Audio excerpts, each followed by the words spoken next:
Alléluia. Amen, amen. Nous pouvons nous rasseoir. Bonjour à tout le monde. Est-ce que tu peux m'aider à saluer ton voisin, saluer ta voisine, celui qui est à gauche, à droite? Avec un sourire, pourquoi pas? Alléluia. Alléluia. Amen, amen, amen. Alléluia. Alléluia. Alléluia. Est-ce que tu es là ce matin? Alléluia. Gloire à Dieu. Que le Seigneur soit béni. Merci à Dieu pour ce grâce et pour ce faveur. Nous bénissons le Seigneur pour tout, pour ce merveilleux dimanche qu'il nous donne dans sa présence. Nous voulons encore partager la parole de Dieu, source de vie, source de foi. Depuis que ce mois a commencé, nous sommes en train de parler du changement. Du changement. L'année passée, à la fin du mois, à la fin de l'année, pardon, nous étions en train de nous aborder autour de la multiplication, car nous aspirons à ce que Dieu nous multiplie. Et la pensée de Dieu pour nous également est non seulement que nous puissions nous multiplier, et il veut aussi nous introduire, nous insérer dans une saison où les choses changent, où les choses vont réellement changer. Alors je m'aurais t'invité à ouvrir ta Bible dans le livre de Luc chapitre 33, verset 39.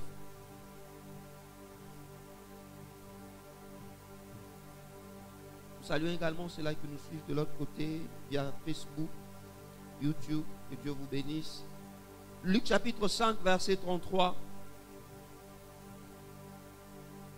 La Bible dit ceci.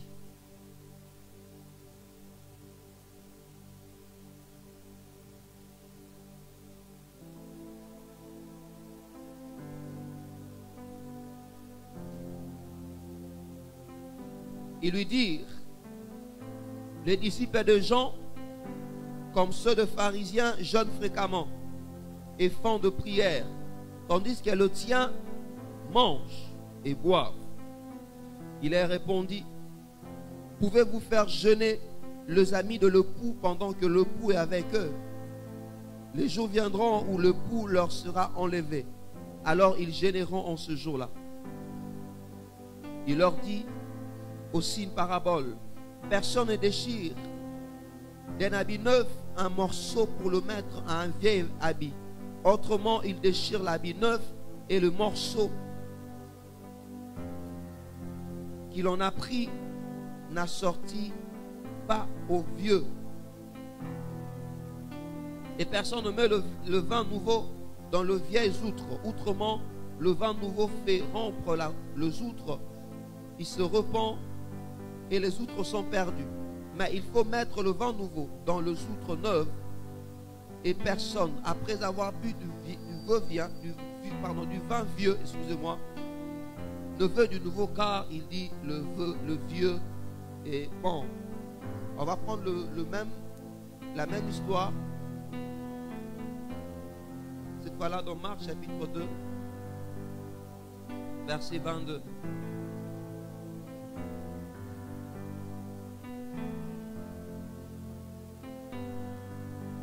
Marc 2, déjà à partir du verset 18 jusqu'au verset 22, c'est la même histoire. Mais là, on utilise d'autres mots différents. À partir du verset 21, la Bible dit ceci. Personne ne coud une pièce de drap neuf à un vieil habit. Autrement, la pièce de drap neuf emporterait une partie du vieux et la déchirure se repire. Et personne ne met du vin nouveau dans de vieilles outres. Autrement, le vin fait rompre les outres et le vin et les outres sont perdus. Mais il faut mettre le vin nouveau dans les outres neuves. Alléluia. Le Seigneur dit, il faut mettre le vin nouveau dans les outres neuves.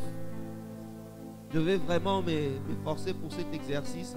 Généralement, quand je prêche, je regarde devant. Maintenant, là, il faut que je tourne. Aidez-moi. J'espère que ça sera facile. Hein? Ce ne sera pas facile, je vous demande de rentrer là-bas. Alléluia. Que Dieu soit béni. Bien-aimé, avec la grâce de Dieu, comme je le dis, Nous voulons rester dans la pensée du changement. Car Dieu veut vraiment que nous puissions changer. Et pour ce matin, nous voulons partager un thème. La nouveauté exigence du changement. La nouveauté comme exigence du changement. Le changement nous exige quelque chose. C'est la nouveauté. Lorsqu'il n'y a pas de nouveauté, il sera difficile pour toi et moi d'expérimenter le changement. Et ce que j'aime avec le changement nous produit toujours une nouveauté. Lorsqu'un changement s'opère, il y a de nouvelles choses qu'on n'a jamais vues.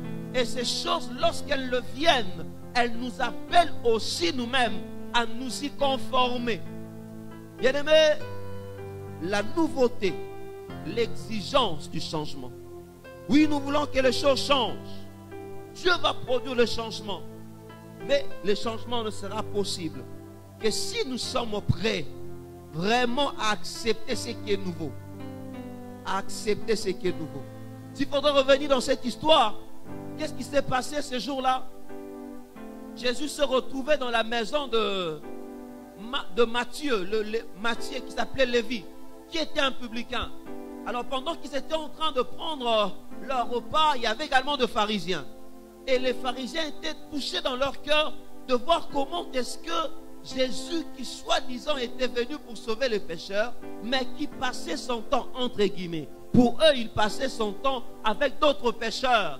Il passait son temps avec le publicain au lieu de peut-être passer le temps avec des pharisiens. Eux-mêmes, ils disent qu'ils passaient son temps, entre guillemets, avec des gens de mauvaise vie. Et c'est dans ces contextes-là, lorsqu'ils ont fini de manger, voilà le pharisien, bon je ne sais pas si c'était à la fin, mais on nous montre que toujours dans cette maison de Matthieu, voilà le pharisien vient demander à Jésus. Ils disent, mais qu'est-ce qui se passe avec tes disciples? Nous voyons avec les disciples de Jean,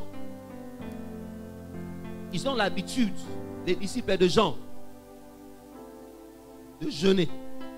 Nous-mêmes, les pharisiens, nous jeûnons. Mais qu'est-ce qui se passe avec les disciples? Et ils ne font que manger et boire. Donc, si vous vous dites que vous êtes là pour parler de la part de Dieu, donc vous devez respecter certaines traditions, parmi lesquelles il y a le jeûne et il y a la prière. C'était ça l'histoire. En quelque sorte, ces pharisiens voulaient dire à Jésus, mais tes disciples se comportent comme étant des gens qui ne se sanctifient pas, comme étant des gens qui ne vivent pas une bonne vie. Normalement, ils devaient jeûner.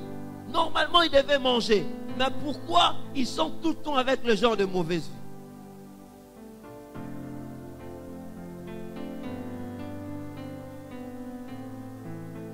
Et la réponse de Jésus n'a pas tardé. Jésus leur dit, le jour viendra lorsque le pou leur sera enlevé. Lorsque Jésus parle de le pou, il parle de lui-même. Il dit, lorsque le pou leur sera enlevé, alors ils jeûneront en ce jour-là. Il y a plusieurs personnes qui prennent ce passage pour dire Jésus a interdit le jeûne. Il avait dit déjà aux disciples que l'époux est là, vous ne pouvez plus jeûner. Mais il faut continuer la suite. Où Jésus dit, lorsque lui va partir, ses disciples vont jeûner. Qu'est-ce que Jésus voulait dire par rapport à cette vérité? Non seulement il parle de disciples, pardon, mais il revient, il donne une parabole. Les paraboles, c'était quoi? Les paraboles, c'était de vérité qui expliquaient. C'était comme une histoire qui venait expliquer, qui possédait une vérité principale afin d'argumenter ou de mieux expliquer un principe spirituel. Et c'était quoi le principe spirituel? Jésus voulait leur dire, leur donner un principe important pour dire que cette saison-là n'était pas encore la saison pour les disciples de jeûner. Jésus voulait leur dire, à chaque saison, des exigences. Chaque saison a ses exigences. Si tu veux passer dans une saison, chaque saison te réclamera une manière de faire. Le pharisien voulait que Jésus puisse jeûner alors que ce n'était pas encore le temps de jeûner. Le pharisien voulait, que les disciples de Jésus puissent jeûner alors que ce n'était pas le temps de jeûner. Le pharisien voulait que les disciples de Jésus puissent se comporter selon une certaine tradition alors que ce n'était pas la saison. Bien-aimé, laisse-moi te dire ce jour, ce matin, que chaque saison a des exigences. chaque saison de la vie va te réclamer quelque chose. Le changement que tu veux va te réclamer quelque chose. Ce que tu veux obtenir de la part de Dieu, bien aimé, ça va te réclamer quelque chose. Tu ne peux pas être quelqu'un qui veut réclamer, obtenir quelque chose de la part de Dieu, mais qui a la même vie qu'il avait avant. Tu ne peux pas vouloir que Dieu opère un changement si tu maintiens tes anciens principes. Tu ne peux pas vouloir que Dieu opère un changement dans ta vie si tu marches toujours avec cette habitude-là. Bien-aimé, le changement t'exige un changement. Tu veux que Dieu change, toi-même tu dois changer. Tu veux que Dieu change, il y a des choses en toi qui doivent changer afin que le changement arrive.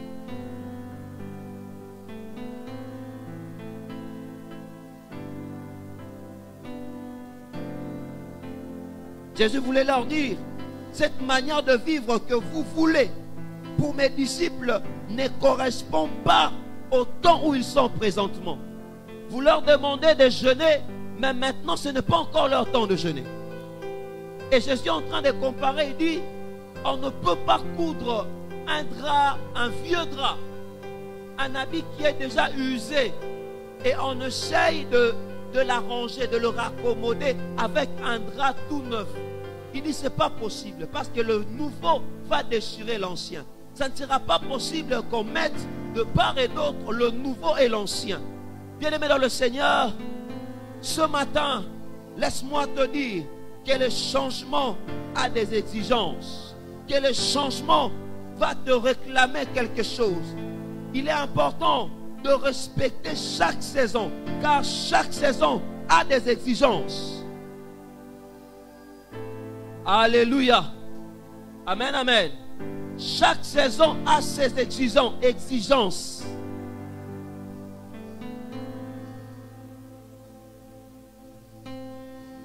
La nouveauté t'exigera la nouveauté. Le nouveau t'exigera le nouveau. La nouveauté va t'exiger la nouveauté. Le nouveau va t'exiger de nouveau. Bien-aimé, il est important, il est impossible de vivre le nouveau tout en restant dans ses anciennes pratiques. Tu ne peux pas vouloir un changement et rester dans tes anciennes habitudes. Au début de cette année, plusieurs personnes ont certainement pris des résolutions. Il y a d'autres qui se sont dit, moi je me réveillerai désormais à 6 heures. Plus question de me réveiller à 8 heures.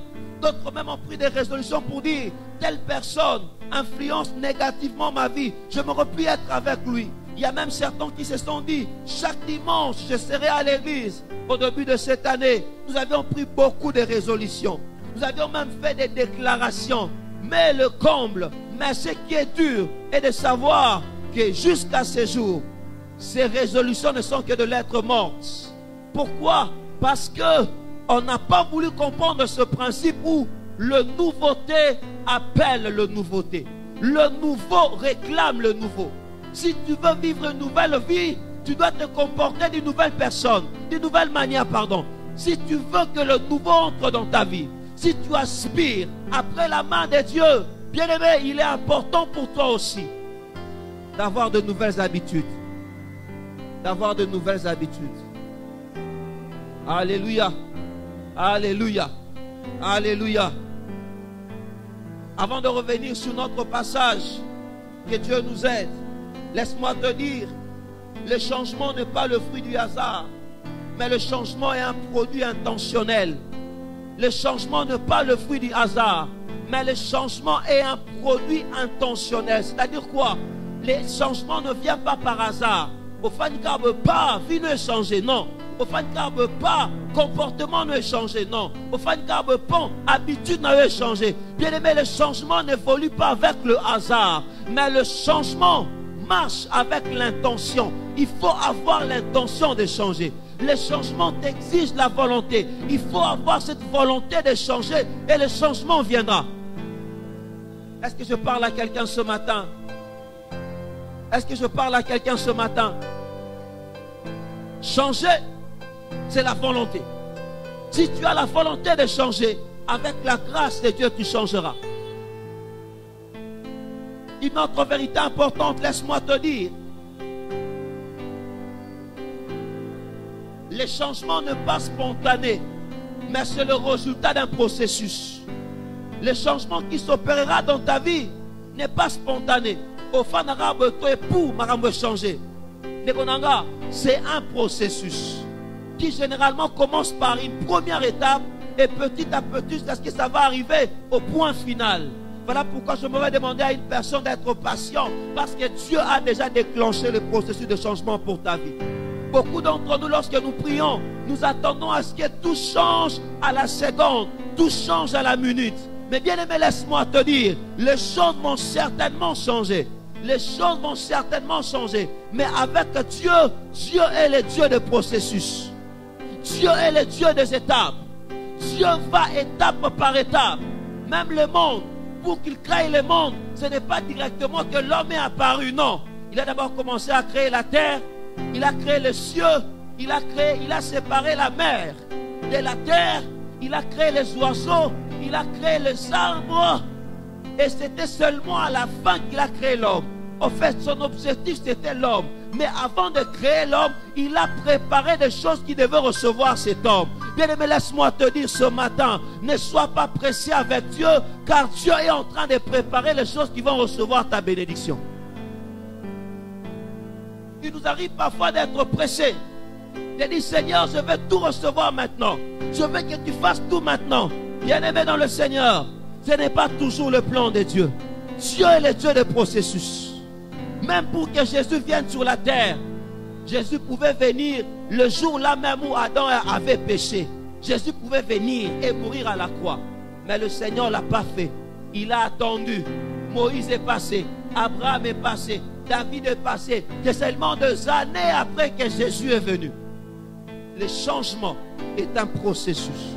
Est-ce que tu es prêt à recevoir ces changements? Le changement est un processus. C'est un processus.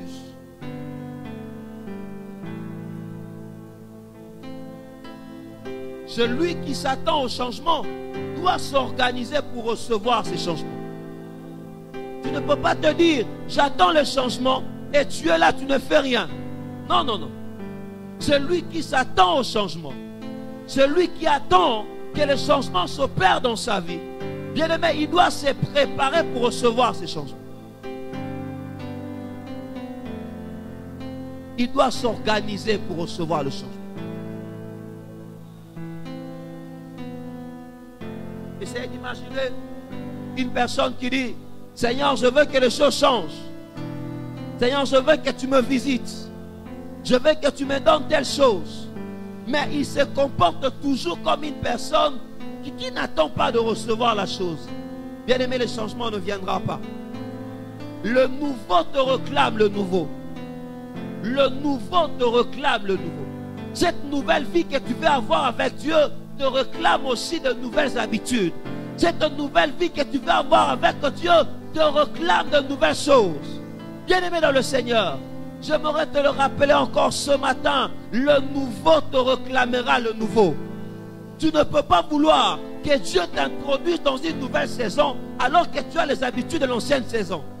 Essaye d'imaginer quelqu'un qui veut aller jouer au football dans un grand terrain, dans une compétition. Mais au lieu de mettre ce qu'on appelle le varese, le maillot, en bon français c'est le maillot, mais nous on appelle ça varese. Et les crampons, ce qu'on appelle bottine. En français, pas bien un mot crampon. Au lieu de maillot, na crampon, à la veste.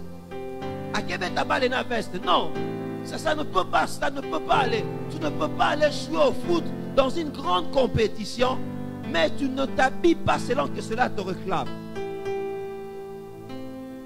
Adapte-toi à ce que tu veux obtenir de la part de Dieu. C'est tout ce que je veux dire. Adapte-toi à la saison que tu veux obtenir de la part de Dieu. Car le nouveau va t'exiger le nouveau. Va t'exiger le nouveau. Comment remplir les exigences du changement? Première chose, pour remplir les exigences du changement, il faut être prêt à recevoir le nouveau. il faut être prêt à recevoir ce qui est nouveau. Généralement, nous ne sommes pas prêts pour ce qui est nouveau. Généralement, on n'est pas prêt pour la nouveauté. On veut que les choses changent, mais on n'est pas prêt pour ce qui est nouveau. Ce qui est nouveau nous effraie parce que nous sommes déjà dans notre confort, dans nos habitudes. On sait que nous sommes arabe. En tout cas, na vie nanga na lamukara à 6 heures et na 6 heures na sambeli 5 minutes et je commence ma journée. En tout cas, moi, la Bible, bon, je la lis de temps à autre. Vraiment, c'est pas tout le jour. Bien aimé, tu ne peux pas attendre que Dieu change des choses dans ta vie si toi-même tu ne changes pas. Il y a des habitudes que tu dois changer si tu veux réellement le changement entrer dans ta vie. Le nouveau te réclame le nouveau. Le nouveau te réclame le nouveau. Et il faut être prêt. Il faut être prêt. Il faut être prêt. Sois prêt pour vivre le changement. Car le changement est toujours marqué par de nouvelles choses. Nous aimons tellement le changement, mais nous ne sommes pas prêts à faire ce qu'il faut faire pour vivre le changement. Nous aimons tellement le changement, mais généralement, nous aimons ces changements avec nos anciennes habitudes. Bien aimé, il y a des choses que tu dois changer pour voir le changement. Il y a des choses qui doivent s'arrêter dans ta vie si vraiment tu veux le changement.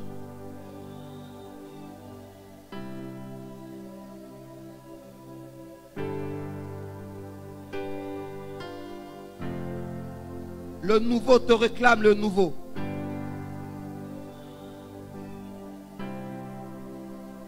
Le nouveau te réclame le nouveau. Sois prêt. Sois prêt. Adapte-toi pour de nouvelles choses. Si tu n'es pas prêt, le changement ne viendra pas. Accepte d'abandonner certaines habitudes. Il y a des gens qui sont dans leur confort, dans une certaine manière de faire. Nous, dans notre famille, c'est toujours les aînés qui se marient en premier. Donc moi, je ne peux pas me marier aussi longtemps que notre grande sœur aînée n'est pas encore mariée.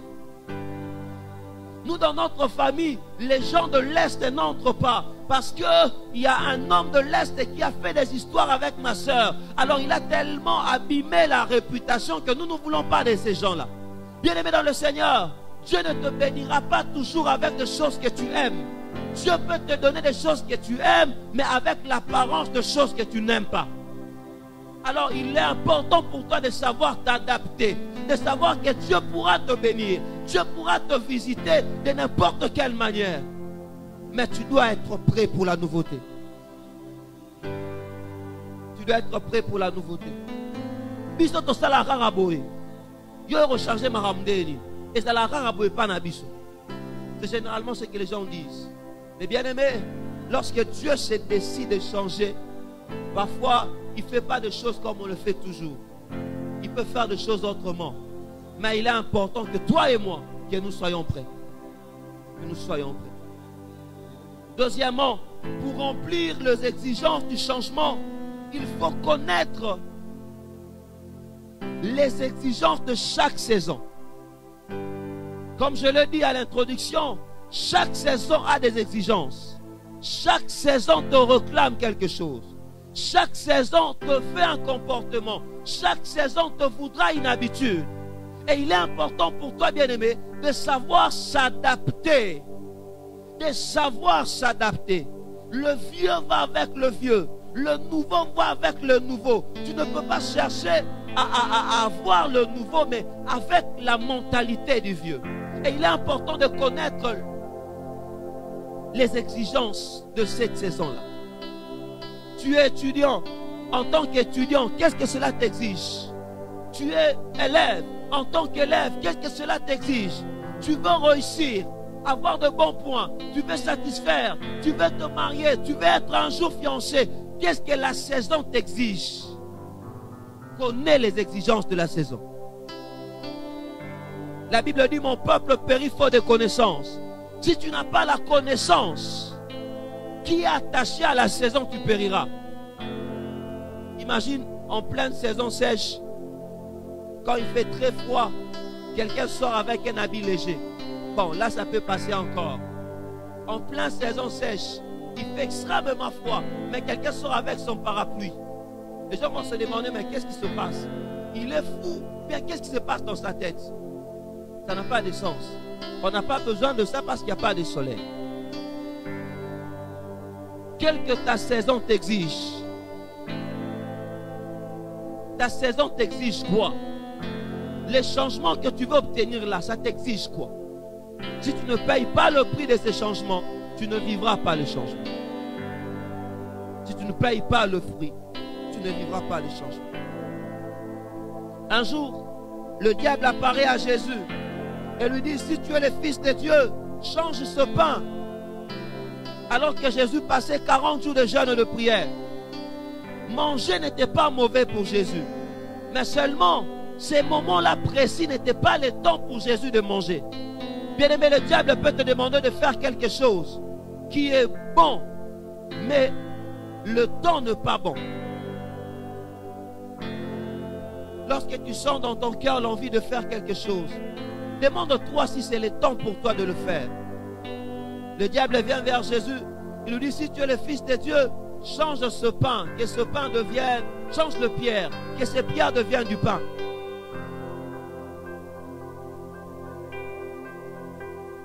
Jésus dit, l'homme ne vivra pas du pain, mais de toute parole qui sort de la bouche de Dieu. À plusieurs fois, le diable viendra nous proposer des choses qui ne sont pas dans leur temps.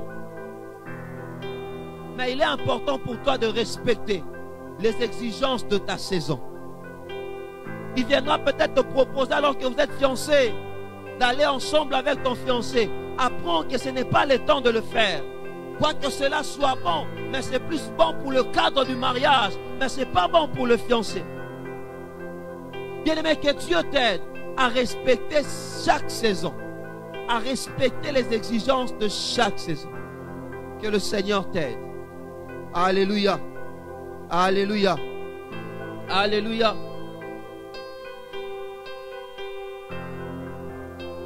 C'est comme une jeune fille qui a des projets d'avenir, alors qu'elle n'est qu'à l'école secondaire. Il y a un petit garçon qui vient tout le temps le déranger. Tu es ma chérie, je t'aime. Ma soeur, ce n'est pas le temps pour toi. Focalise-toi dans tes études, car ce n'est pas le temps pour toi. Mon frère, focalise-toi dans tes études, car ce n'est pas le temps. C'est comme pour des couples mariés, alors que tu es déjà marié à ta femme. Tu vois tout le temps une belle dame qui passe devant le comptoir, de là où tu vends, de là où tu travailles, qui passe, qui est toujours chic, qui est toujours bien habillée. La saison où tu es, la saison du mariage, ne te permet pas d'avoir une autre femme que ta propre femme. Bien-aimés, apprenons à respecter les exigences de chaque saison et nous verrons le changement. Combien d'entre nous, nous introduisons la malédiction dans nos familles? Combien d'entre nous, nous introduisons la malédiction dans nos maisons? Pourquoi? Parce que seulement nous ne respectons pas les exigences de la saison. Que Dieu t'aide, que Dieu nous aide. La Bible me parle de David.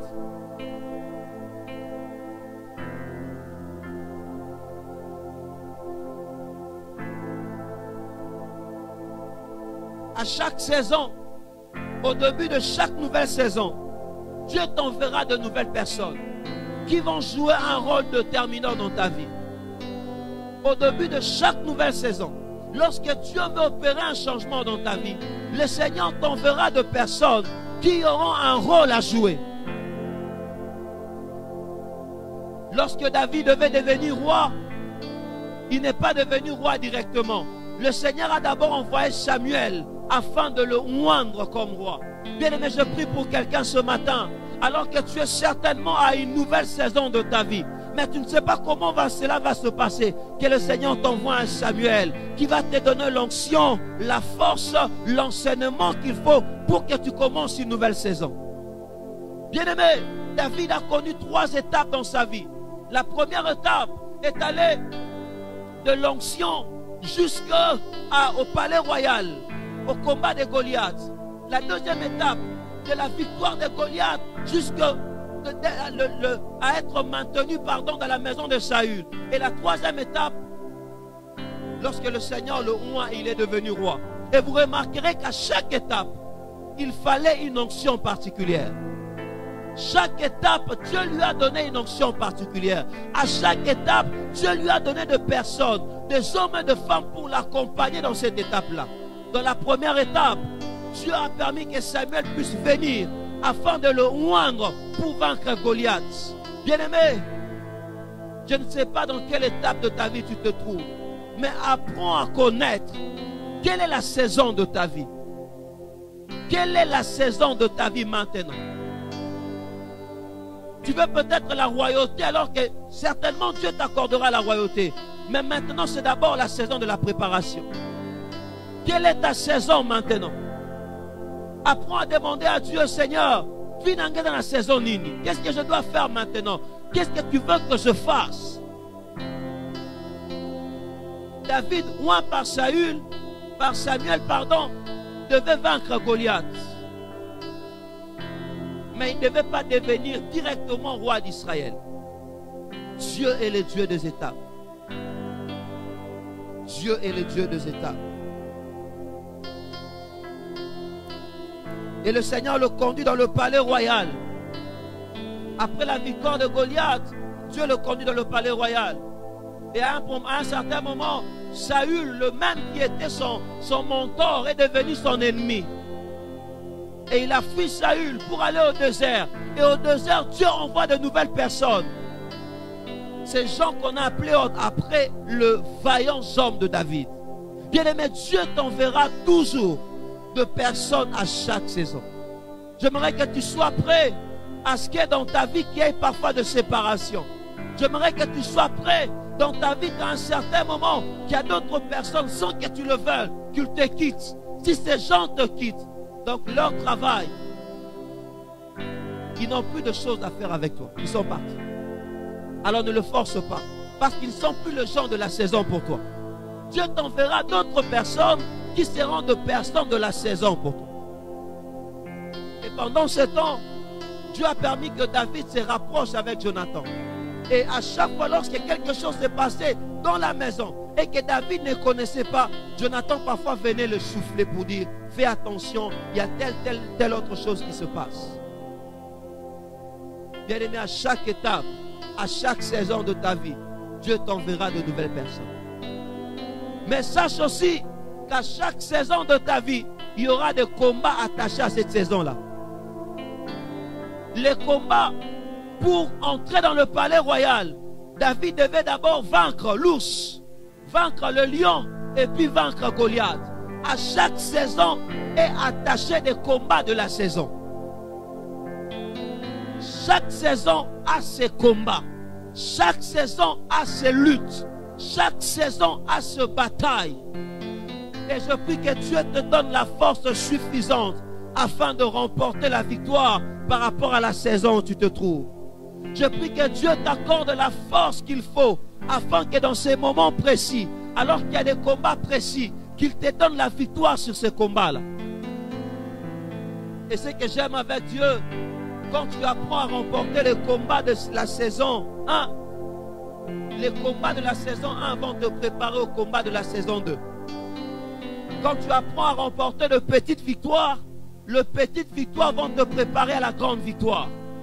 Quand tu apprends à vaincre l'ours et tu apprends à vaincre le lion, l'ours qui est très élancé, le lion qui est très rapide, cela te préparera à vaincre Goliath, un homme élancé et en même temps un guerrier rapide. Lorsque tu apprends à vaincre Goliath le Philistin, cela va te préparer à vaincre aussi tout le camp de Philistins. Bien-aimé, prends au sérieux chaque combat que tu vis maintenant. Car les victoires que tu vas remporter maintenant vont déterminer également tes victoires du futur.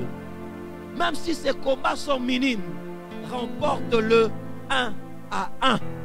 Et au petit combat que tu remporteras, lorsque le grand combat viendra, Dieu t'accordera aussi la victoire. Je prie que le Seigneur t'aide. Le nouveau t'exigera le nouveau. La nouveauté t'exigera la nouveauté.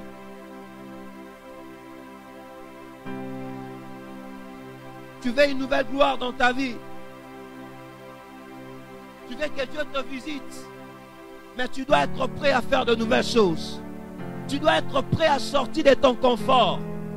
Bien-aimé, tu n'as jamais jeûné dans ta vie. Mais tu pries tout le temps pour un problème. Il est temps maintenant toi-même de te décider pour dire, cette histoire, je le prends au sérieux, je vais jeûner pour ça. Bien-aimé dans le Seigneur, il est temps que tu sors de ta zone de confort. Moi, je ne prie jamais pendant 30 minutes. Je ne prie jamais pendant 1 heure. Si tu restes dans cette habitude-là de l'ancien, les choses anciennes vont se maintenir. Il est temps pour toi d'adopter de nouvelles habitudes, d'adopter de nouvelles choses afin que le nouveau aussi puisse venir dans ta vie. Le nouveau ne peut pas venir dans ta vie aussi longtemps que tu n'adoptes pas de nouvelles choses. Que tu n'adoptes pas les nouvelles habitudes. Le nouveau va t'exiger le nouveau. Le nouveau va te réclamer le nouveau. Et apprends chaque saison les exigences de la saison. La saison où tu te trouves maintenant, quelles en sont les exigences? Les nouvelles choses que tu veux obtenir de la part de Dieu maintenant, ça t'exige quoi? Ça t'exige quoi? Un étudiant qui veut passer en première session doit devenir l'ami de ses notes. Quelqu'un qui veut obtenir un travail doit frapper partout. Quelqu'un qui va avoir une promotion doit lire plus qu'il est en train de lire. Même ceux qui étudient le savent. Il y a des universités sérieuses où lorsque tu fais la licence, il y a un volume de livres que tu dois lire. Mais lorsque tu dois faire le master, on le multiplie fois 2. Si tu devais lire un volume de 500 pages de livres, quand tu feras le master, on te dit que tu dois lire 1000 pages de volume de livres. Si tu dois faire les doctorats, ça se multiplie par 2. Bien-aimé, tu veux aller à une gloire grande, à une grande gloire, il te faut de grands sacrifices. Tu veux que Dieu te lève très haut, il te faut toi-même aussi élever la barre vraiment très haut. Si tu veux rester en bas, ça sera difficile. Que le Seigneur t'aide. Tu veux le nouveau, comporte-toi comme une personne qui vraiment veut le nouveau. Tu veux vivre une nouvelle vie spirituelle, cherche les choses qui sont attachées à cette nouvelle vie spirituelle. Tu veux obtenir un travail, demande à Dieu, qu'est-ce que je dois faire pour obtenir ce travail? Le nouveau te réclame le nouveau. Tu veux vivre de nouvelles choses, cela va te réclamer également une nouvelle manière d'être. Que Dieu bénisse sa parole.